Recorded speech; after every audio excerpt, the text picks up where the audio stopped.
told your friend you're not okay?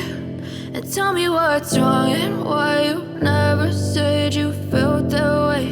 And guess you're trying to stay strong and fake a smile until I look away.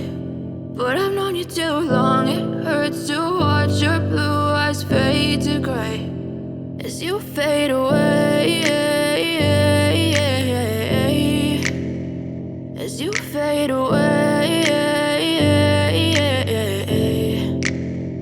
Yeah, I'm about to fade away, cause every time I wake up I feel like it's Monday. Something's होती है जहाँ पर focus वहाँ होता है जहाँ पर होना चाहिए। तो ये जो है हम आज एक खास मकसद से आए हैं। मेरे लेफ्ट पे पुनीत दीक्षित जी हैं, राइट पे श्वेता बोत्रा जी हैं। पुनीत जी ने 1920 का म्यूज़िक दिया है, श्वेता जी ने हमारे साथ ही एज ए लिरिक राइटर एक सफ़र शुरू किया है।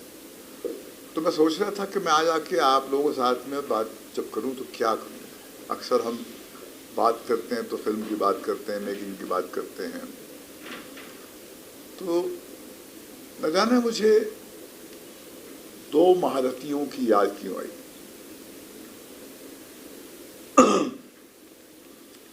एम करीम किरवानी जी और आनंद बख्शी जी, एक्चुअली तीन। उससे पहले नदीम श्रवण और समीर, उसके बाद कतील शिफाई साहब और अनु मलिक। ये तीन म्यूजिक डायरेक्टर्स और लिरिक राइटर का जो एक रिश्ता था, उनकी जो जुगलबंदी होती थी उससे वो संगीत पैदा हुआ जिसकी वजह से लोग मुझे आज जानते हैं। ऐसा नहीं कि मैंने दूसरे म्यूजिक डायरेक्टर के साथ काम नहीं किया, मगर क्योंकि ये मैं इस कॉम्बिनेशन की बात कर रहा हूँ, lyric writer and music director का एक एंड्योरिंग कॉम्बिनेशन, तो मैं अपनी बात सिर्फ इन तक सीमित रखूँगा। वैसे कौशल मुनीर जी ने भी काम किया मेरे साथ में, और बहुत सारे और लोगों ने, सईद कादरी ने किया है मेरे साथ में, मेरा दोस्त, मेरा अजीज़ दोस्त, जिसने प्रीतम के साथ में बहुत गाने लिखे थे, जिसने 2000 की शुरुआत में उसने एक अपनी किस्म की राइटिंग की थी और फिर एक नई ऊर्जा अपने राइटिंग से उसने अपने गानों में ले ली। तो मैंने कुछ ऐसा घटते हुए देखा मेरे सामने, पुनीत और श्वेता के कॉम्बिनेशन के साथ। दोनों मध्य प्रदेश के हैं, इसको आप बोलते हैं हिंदुस्तान का हार्टलैंड है। दोनों जो हैं एक नौजवान पीढ़ी को रिप्रेजेंट करते हैं। और जब मैं पहले मर्तबा पुनीत से मिला था तो मुझे याद है एक टेलीविज़न का हम एक शो कर रहे थे, स्टार के लिए दिल जैसे धड़के धड़कने दो। तो एक खूब छोटा सा नौजवान लड़का आया था बहुत एक्साइटमेंट लेकर, संजय मासूम जी के साथ में, जो खुद एक बहुत अच्छे लिरिक राइटर भी और राइटर भी हैं। और इसने कमाल का गाना लिखा था। काश वो टेलीविज़न शो उस गाने से लॉन्च होता तो शायद उसकी जो DRP जो है शुरू से कम आसमान को छूती, मगर वो ऐसा नहीं हुआ। फिर वो कोविड आ गया तो वो शो ही उसने दम तोड़ दिया। मगर जब कोई आपको अच्छा फनकार मिलता है तो वो अपनी छाप छोड़ जाता है। तो मेरी जो राइटर हैं श्वेता जी को बार बार ये लड़का याद आता था कि भैया कि अगर हमको नया संगीत चाहिए, ये कहती थी, तो नया संगीत तो नए लोगों से ही आएगा ना। अगर हम अपने ही फिर स्विमिंग पूल में फिशिंग करते रहेंगे तो कैसा होगा। ये बात सही है, अक्सर हम अपने फिर स्विमिंग पूल तो छोड़ो श्वेता, हम तो अपने बाथ टब में ही फिशिंग करते हैं। बहुत अपनी पहुंच जो है हम बहुत ही लिमिटेड कर देते हैं। फिर जब हमें इस बच्ची से मिला, विक्रम के साथ जब मैंने अपना सफ़र शुरू किया, तो ये वहाँ पर एक राइटिंग रूम से कनेक्टेड थी, मगर मैंने देखा था इसके अंदर स्पार्क है लफ्ज़ों को लेकर। इसके अंदर इसके लफ्ज़ों में एक संगीत है। तो मैंने इससे कहा, बच्ची व्हाई डोंट यू राइट, तुम लिरिक्स लिखो। तो ये उसको अपने आप पे एतबार नहीं था। तो मैंने कहा क्या होगा, बुरा गाना लिखोगी तो अगर गिरते पड़ते हम भी यहाँ पर, हमने 54 ईयर्स गुजार लिए हैं, तो तुम भी गिरते पड़ते सीख ही जाओगी। अब मेरा ये मानना है, अब ये क्या होता है, कामयाब रिश्ते जो हैं बड़ी मुश्किल से जुड़ के रह पाते हैं, और ये कॉम्बिनेशन जो है मैंने देखा है, ये हमारे साथ में श्वेता जी की जो अगली पिक्चर जो है हम बना रहे हैं हरे कृष्णा मीडियाटेक में, स्ट्रगलर, उसके गाने भी इन्होंने कंपोज किए हैं, लिरिक्स इन्होंने लिखी है। ये हमारे साथ बहुत ज़्यादा काम करने वाले हैं आने वाले कल में और लेखक क्योंकि हमारे राइटिंग रूम का ये हिस्सा है, और जब कोई लिरिक राइटर आपके राइटिंग रूम से कनेक्टेड होता है तो उसकी राइटिंग में वो कथानक की गूंज होती है। नहीं तो बाहर से जब हम लाते हैं एक लिरिक राइटर तो उसको हम सिचुएशन समझाते हैं, मगर बहुत कोशिशों के बावजूद, बहुत ईमानदारी के बावजूद भी वो कुछ कटा हुआ, कुछ अलग जिस्म का एक हिस्सा लगता है कि आके जुड़ गया है। तो मेरा ये मानना है कि मैं चाहूँगा कि ये दोनों अपने इस कॉम्बिनेशन को ज़िंदा रखें, और 1920 के गाने जो हैं बहुत ही खूबसूरत गाने हैं। एक 1920 फ्रेंचाइज जो एक हॉरर फ्रेंचाइज है, जिसमें अक्सर आप ये उम्मीद करते ही नहीं है कि कुछ राइटिंग में गहराई होगी। अगर आप गाने सुने जो शायद इन्होंने आपको नहीं सुना है, तो आपको महसूस होगा कि संगीत से लेकर इनकी राइटिंग में एक ऐसी गहराई है जो हमारी कहानी को एक डेप्थ देती है। नहीं तो ये हॉरर फिल्म में ऐसे गाने बड़ी मुश्किल से आते हैं, और आते हैं तो हमारी राज थी, वो भी बहुत बड़ी हिट थी, हॉरर जॉनर की फिल्म थी, मगर वो रोमांटिक सॉन्ग्स थे। तो रोमांटिक सॉन्ग का एक अपना एक मयार होता है, और वो दिल की गहराइयों तक पहुंच नहीं पाते हैं। तो मैं तो श्वेता से कहता हूं कि इसने एक लोरी जो लिखी है, जो इसने कंपोज की है, वो इतनी आउटस्टैंडिंग है, जो मैं चाहूँगा कि आप उसे सुने यहाँ पर, और आप इनसे पूछें, क्योंकि मेरा फ़र्ज़ ये था कि एक नौजवान पीढ़ी जो आने वाले कल में टॉर्च बेरर्स होंगे, जिनके गाने आप सुनेंगे, उनसे आप रूबरू हों, उनसे बात करें, क्योंकि ये आने वाले कल में ये फ्रंट रोज में आपको मिलेंगे, और यकीनन अपनी वो पहचान बनाएंगे जो बाकी great music directors and writers have created in the past. कभी इनका भी जिक्र वैसे ही होगा जैसे मैंने अभी MM करीम साहब का किया, बख्शी साहब का किया, समीर जी का किया, नदीम शगन का किया, सईद कादरी और प्रीतम का किया, और कतीर शिपाही साहब अन्नू मलिक का किया। अन्नू मलिक का तो पूर्ण जीवन जन्म हुआ था फिर तेरी कहानी याद आई से।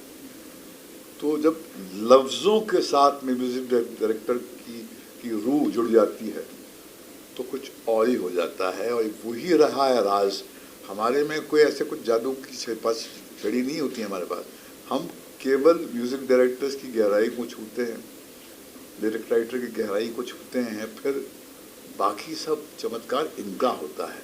ये तो आप लोग हमको फोरग्राउंड में रखते हैं तो ये बेचारे पीछे रह जाते हैं जब तक म्यूज़िक डायरेक्टर बहुत बड़ा स्टार नहीं बन जाए। एक ज़माना था, हम बचपन में, शायद आप लोग तो कोई पैदा भी नहीं हुआ होगा, एक OP नैयर साहब से, वो इतने बड़े म्यूज़िक डायरेक्टर थे कि उनके होर्डिंग्स लगते थे, और वो बहुत पॉपुलर सिगरेट ब्रांड्स की को एडवर्टाइज करते थे, और बम्बई की सड़कों पे आप देखते थे कि OP नैयर साहब का होर्डिंग।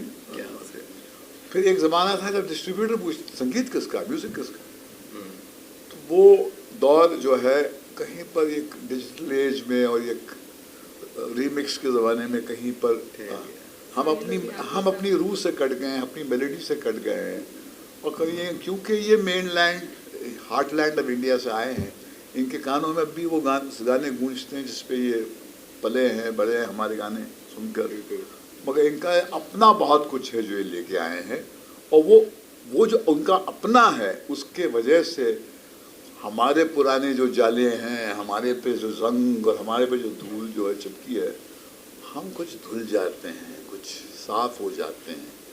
और जैसे मैंने पिछली प्रेस मीटिंग में भी कहा था कि ये दौर है रिवर्स मेंटरिंग का। एक नौजवान जनरेशन के गले से आपको इस मुल्क की मौजूदा हालात से जुड़ना चाहिए। The elders have a right and their duty to guide them, मगर ये ऊर्जा इनकी है, सेंटर स्टेज इनका है, इनको राइटली वो सेंटर स्टेज मिलना चाहिए जो इनको अक्सर नहीं मिलता। और अभी हॉलीवुड में जो झगड़ा चल रहा है राइटरों का, आज I mean almost 7th week का एक उनका स्ट्राइक चल रहा है जिसको स्क्रीन एक्टर्स ने भी सपोर्ट किया है, वो यही है कि अक्सर स्पॉटलाइट जो है वहाँ पड़ती नहीं है, कोलैबोरेटिव खेल है ये जब हम मैच जीतते हैं तो केवल एक आदमी जो सेंचुरी बनाता है उसके वजह से नहीं जीतते हैं, मगर हम एक ही व्यक्ति का चेहरा या एक ही व्यक्ति को हम पूरा फोकस देते हैं। तो ये फोकस मार्केटिंग हमारी इंटेंशन थी, इसलिए अब मैंने काफ़ी कुछ बोल लिया है। अब स्पॉटलाइट इस बच्ची पे और इस बच्चे पे होगी, और बाकी जो मेरे राइटर्स हैं, अमन जी भी राइटर हैं मेरे, और सुनीता जी भी है, इनसे होनी चाहिए।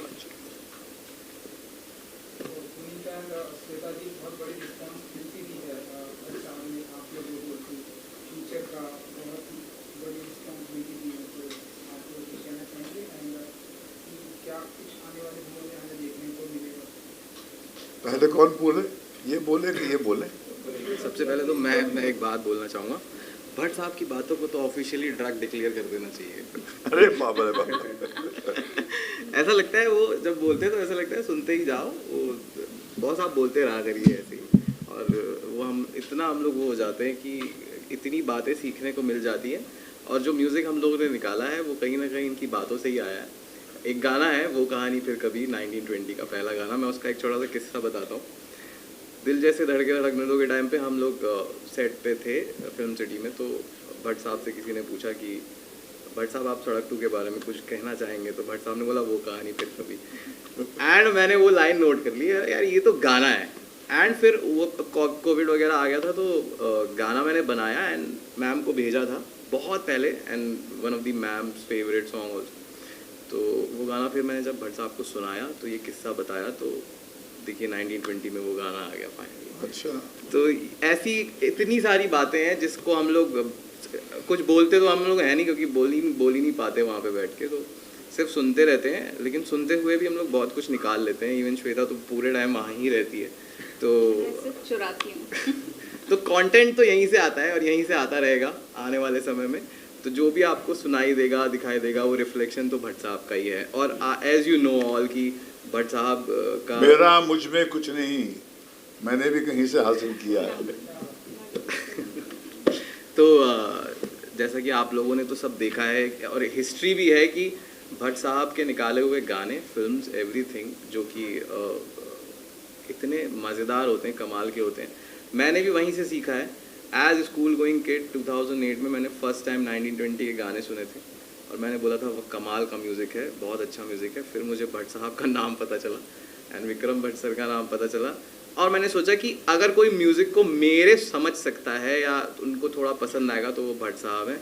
एंड देखिए डेस्टिनी की आई एम डूइंग 1920 का एक सीक्वल, तो this is kind of a success to me. And इसके लिए आपको इनको बोलना चाहिए, पुल तो इन्होंने बनाया Exactly. आपके साथ। श्वेता मैम अगर हमारे बीच नहीं होती तो शायद मैं तो भट्ट साहब तक नहीं पहुंचता, बट इनका सपोर्ट बहुत ज़्यादा रहा है, एंड भट्ट साहब का तो रहा ही है। वो तो हमेशा सपोर्ट करते हैं नए लोगों को, उनके पास कोई भी आता है तो उसको काम मिलता ही है अगर वो डिज़र्व करता है तो जिसका कोई नहीं होता उसका खुदा होता है, और इंडस्ट्री में यही खुदा है भाई बहुत लोगों के। क्या होता है कि जब हम बिल्कुल सेंटर में पहुंच जाते हैं ना इंडस्ट्री के, तो हमारा सर्कल लिमिटेड हो जाता है। तो मुझे याद है कि सोनी जो इंटरनेशनल लेबल के जो एक रिप्रेजेंटेटिव आए थे, जिनके साथ हमने कुछ फिल्में बनाई थी, उसने एक बात कही थी कि जब हिंदुस्तान के फिल्म मेकर्स को ये बात समझ में आ जाएगी कि वो लोग जो इंडस्ट्री से कनेक्टेड नहीं हैं, जो यहाँ पर मौजूदा जो राइटर्स नहीं हैं, म्यूज़िक डायरेक्टर्स नहीं हैं, उनके साथ काम करना शुरू करेंगे, तो हो सकता है कि ये जो दीवारें आपने खड़ी की हैं, जहाँ पर सिर्फ कुछ लोग अंदर प्लेयर्स हैं, बाकी बाहर हैं, तो हो सकता है कि वो ला के आपके अंदर एक नई जान फूके। तो सुरीता जो थी, ये बंगाल से आई हैं, कलकत्ते से आई हैं, तो वो लिटरेरी फेस अपना वर्ल्ड से आई हैं। तो इसके पास वो आँख थी कि जब हम म्यूज़िक डायरेक्टर्स के बारे में डिस्कस कर रहे थे, तो इसने हमको कहा, विक्रम को कहा कि क्यों ना हम उस लड़के को ले जिसने हमारे लिए एक गाना दिया था, मगर वो शो बंद हो गया। फिर हमने वो गाना सुनाया विक्रम को, तो विक्रम ने कहा यह वाकई ये कमाल का गाना है, और फिर वहाँ से एक शुरुआत हुई। मगर वो आँख जो है वो एक पाक आँख थी, उस पर बाजार की धूल नहीं बैठी। और इसलिए मैं कहता हूँ कि नया संगीत, नई राइटिंग, नया टैलेंट ही आके एक नई ऊर्जा लाएगा। और हमको अपनी, ये तो आजकल फॉर्चुनेटली है डिजिटल एज की वजह से आपके पास इंफॉर्मेशन, आपके पास कंटेंट दुनिया भर से आ जाता है। तो ये, मगर फिर भी जैसे मैं इसको कह रहा था, ऐसे यार मुझे समझ में नहीं आता, तो इतना टैलेंटेड आदमी है, आज के गेटकीपर्स जो हैं कोई है ही नहीं। ये मुझे याद है टिम कुक जो थे सीईओ के, अब है एप्पल के, वो जो हमारे सेट पे आए थे महबूब में, तो उन्होंने ये ऐसे आईफोन ऐसे उठाया, उन्होंने कहा कि all that you need is this to make, distribute and consume films, this has changed the world. मैं उसकी आंखों में जो चमक थी और जिस सर्टेनिटी के साथ उसने ये सत्य का इजहार किया, मैं कभी भूल ही नहीं सकता।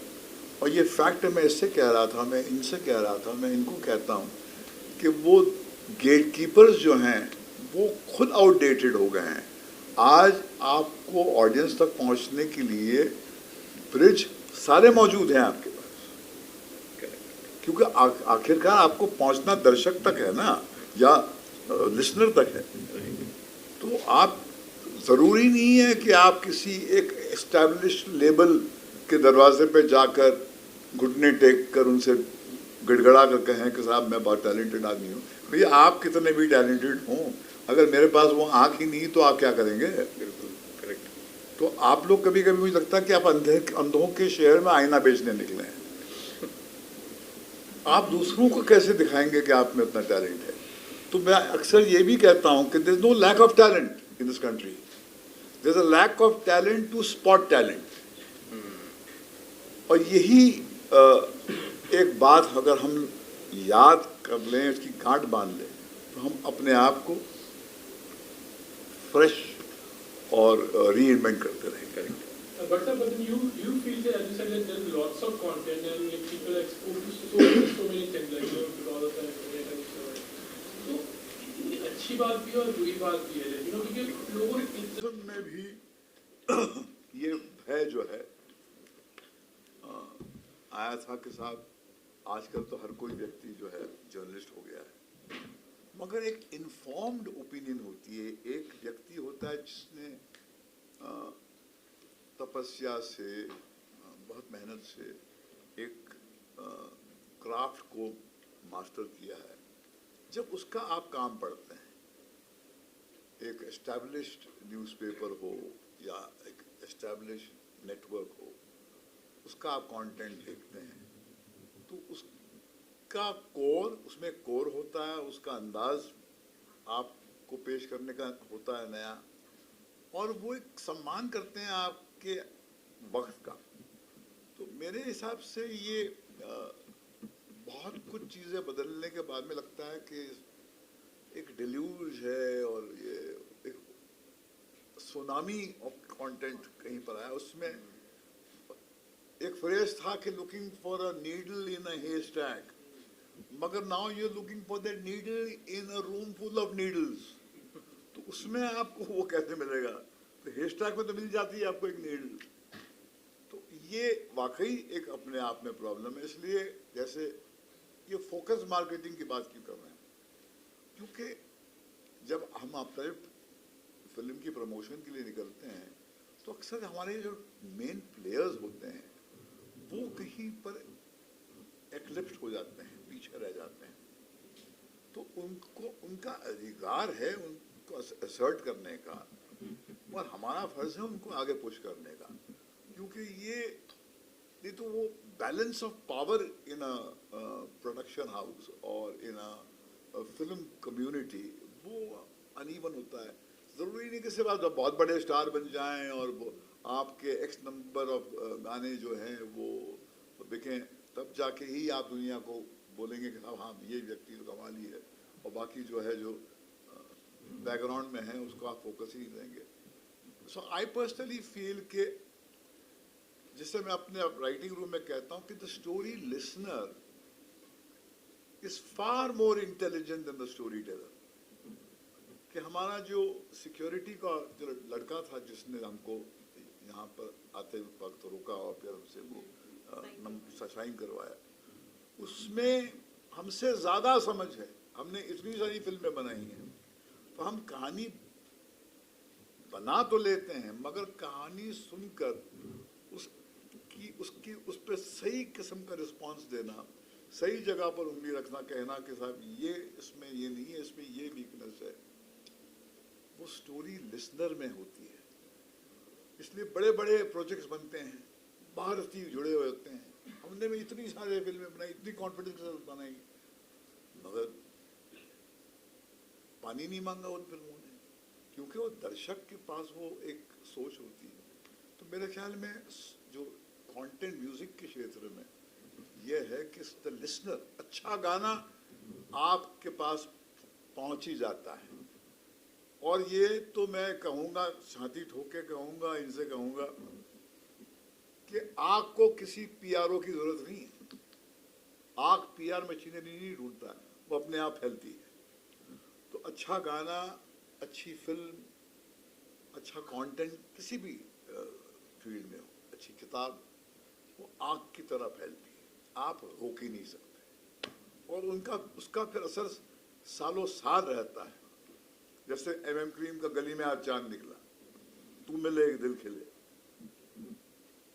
नदीम श्रवण के गाने जो आशिकी के हैं, बहुत सारे गाने, शहीद कादरी के गाने, आवारापन, बंजारापन, तो ये सारे गाने वक्त के साथ में कहीं पर पुराने ही नहीं हुए, उन पे झुर्रियाँ पड़ी ही नहीं, क्योंकि उनकी रूह जो है बहुत ही सच्ची थी, और उसमें वो हर एज पे रेलेवेंट है। मैं चाहूँगा जरा हमारी क्या लगता है कि आप जो है फिल्म में भी आपने म्यूजिक दी है, आप रॉकस्टार रॉकी और श्वेता, आप जो है राइटिंग की रानी बनने की राह पर निकल पड़ी? अभी ये रॉकी रानी का प्रमोशन भी हो रहा है। हाँ वही। नहीं, but this is very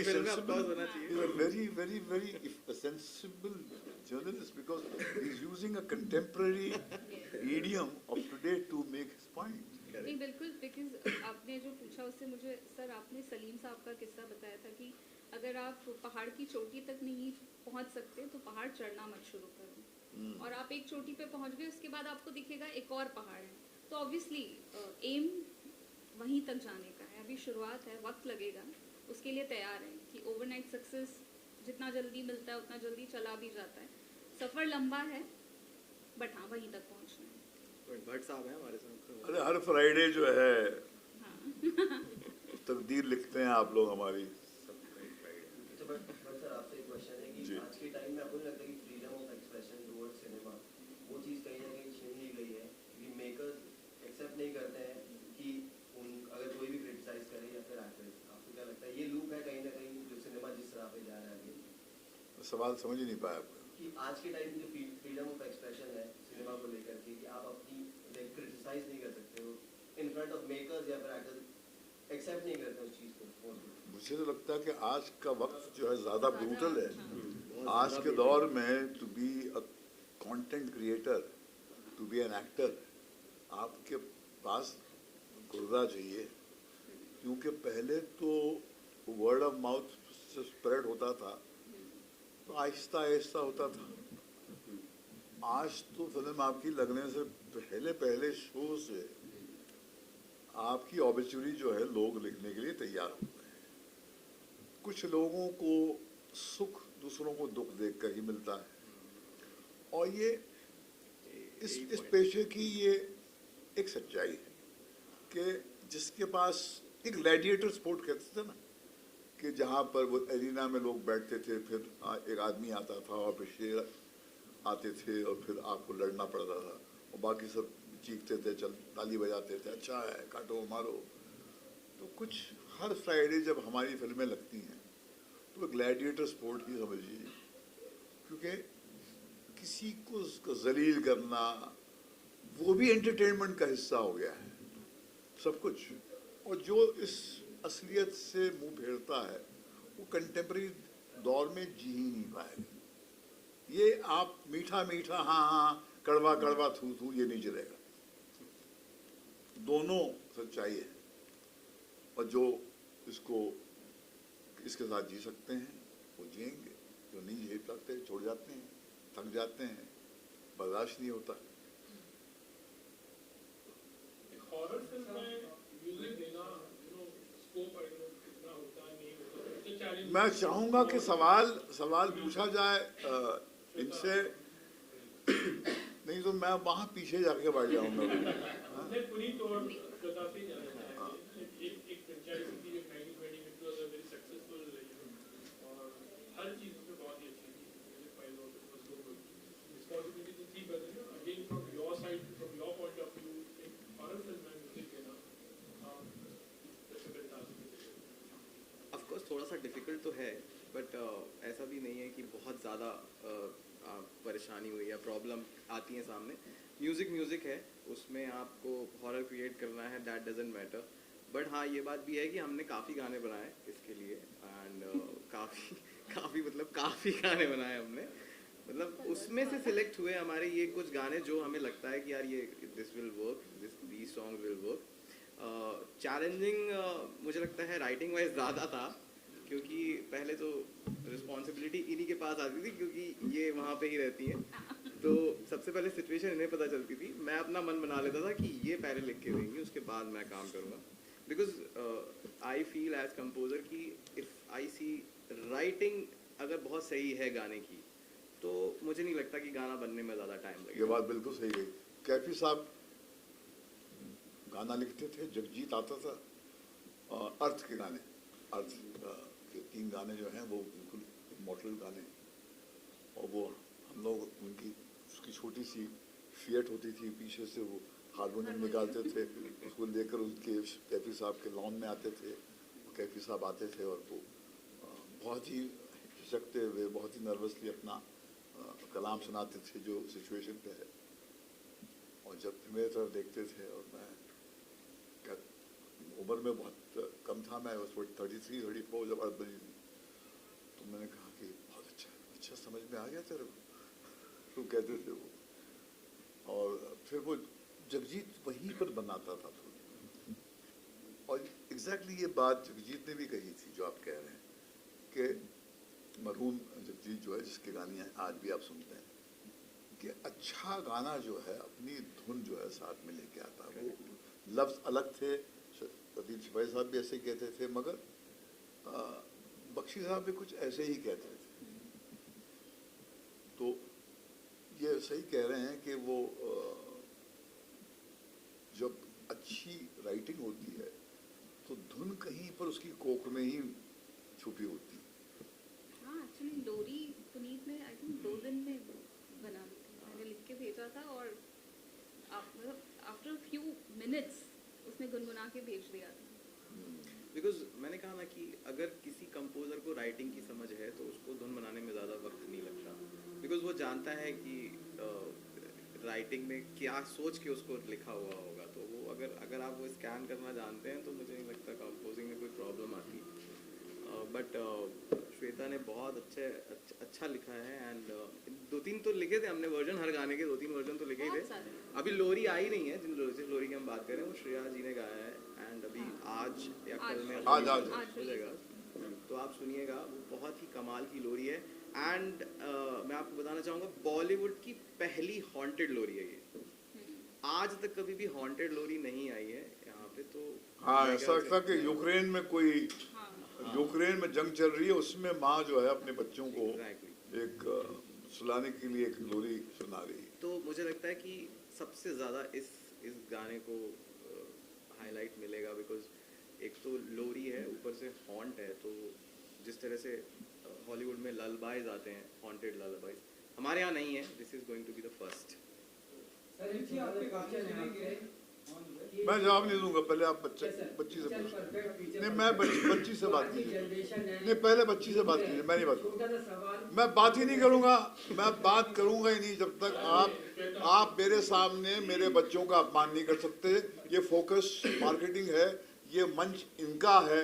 आप पहले इनसे पूछिए। नहीं, उनसे पूछिए ना, आप वहाँ देखिए ना, तो मुझसे क्यों देख रहे? मैं तो छोटा सा आपका क्वेश्चन है, जो यंग जनरेशन है, यूथ है, जो भी चीज़ आपने ये प्रोजेक्ट तैयार किया है, उसमें आप क्या उनको मैसेज देना चाहते हैं? मतलब एक चीज़ मुझे लगती है कि यंग जनरेशन ना ऑलरेडी बहुत इंटेलिजेंट और स्मार्ट लोग हैं, तो मैसेजिंग की तो मुझे नहीं लगता कोई ज़रूरत है। वो लोग, उन्हें पता है कि क्या अच्छा है क्या नहीं है। एक हम सोच लेते हैं कि यार इन्हें यही पसंद आ रहा है तो हम वही सर्व करते रहते हैं, वैसा नहीं है। उनका लगता है मुझे टेस्ट हम लोगों से भी ज़्यादा है, वो ग्लोबल सुन रहे हैं, अच्छा बुरा सब सुन रहे हैं। तो मैसेजिंग तो ऐसा कुछ नहीं है, बट एक होप है कि उन्हें पसंद आएगा, उस तरीके से लिखा गया। सवाल, आपकी फिल्म अब रिलीज हो जाएगी, थिएटर में आएगी, लेकिन इन दिनों और एक फिल्म आई है, बहुत ही चर्चा में है, क्योंकि आप हैं तो आपसे सवाल लोग पूछेंगे, आप जहाँ भी जाएंगे। मैं नहीं पूछता, बहुत चर्चा चल रही है। पुनीत दीक्षित कमाल का म्यूजिक डायरेक्टर है, श्वेता जो है कमाल की राइटर हैं, दोनों मध्य प्रदेश के आए हैं। इन्होंने मेरे फिल्म में एक नई जान फूंकी है। आपने ना इसके पहले सवाल पूछा था कि आगे आप लोग क्या करने वाले हो, तो एक स्ट्रगलर फिल्म है जो इन्होंने लिखी है, यही डायरेक्ट करने वाली है। तो मैं और पुनीत ही उसमें म्यूजिक देंगे। आपका पहले सवाल था तो आई थिंक जवाब दिया। श्वेता, कभी ऐसा हुआ कि राइटिंग में आपने की वो सर को आपने दिखाया तो सर ने कहा कि नहीं कुछ लफ्ज ऐसे नहीं ऐसे करो, अगर कोई किस्सा अगर आप लव्स के साथ सर नहीं, वो लव्स के साथ छेड़छाड़ नहीं, बट हाँ फीलिंग के लिए कि थॉट कि ये हो सकता है और बेटर। तो मैंने बोला ना कि मैं तो चोर हूँ, मतलब उसमें कोई वो नहीं। बॉस मुझे बताते थे सिचुएशन, हम लोग डिस्कस करते थे और उन्हीं के कहे को मैं लिख देती थी। साहब, अच्छा आपने देखी तो होगी फिल्म?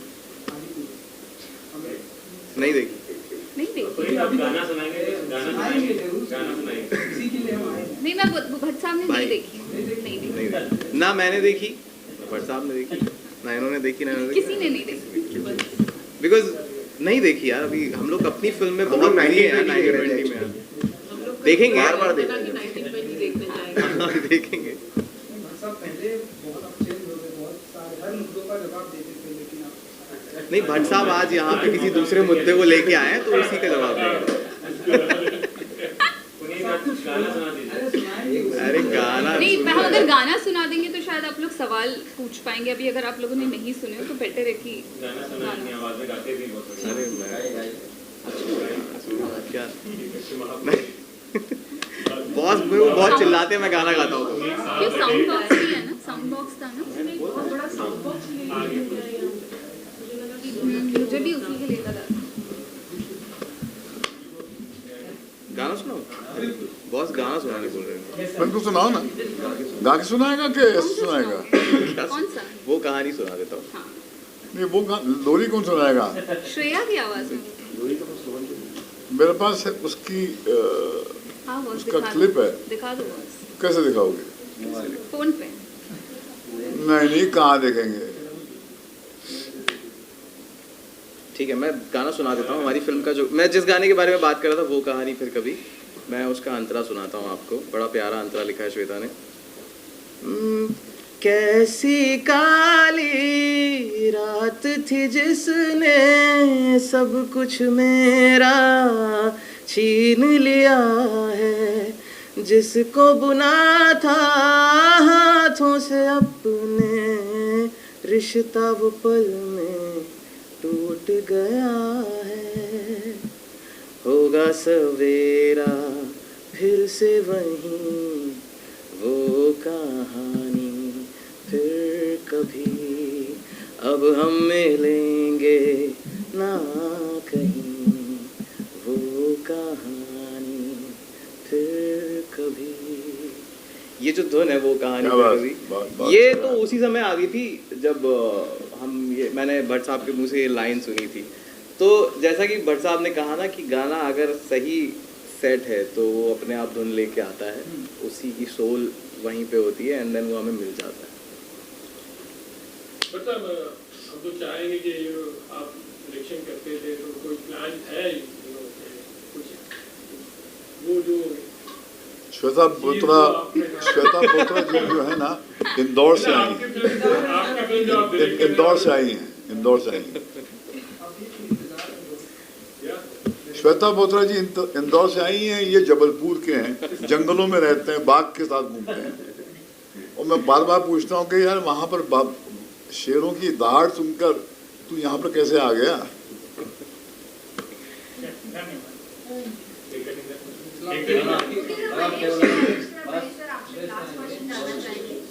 बिग बॉस के घर में है, क्या आपसे एडवाइस लिए थे बिग बॉस के घर में जाने से पहले?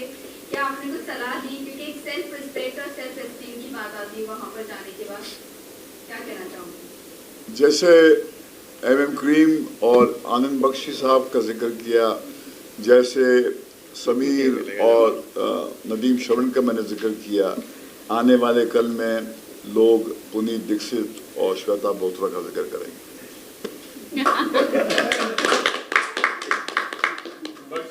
आपकी फिल्मों में दिखाई देंगे ना, जो डायरेक्ट कर रहे हो वाली कोई? ये डायरेक्ट करेंगे अगली फिल्म, उसमें भट्ट साहब भी रहेंगे। वो सरप्राइज हो सकता है, सरप्राइज है, कह नहीं सकते। Thank you.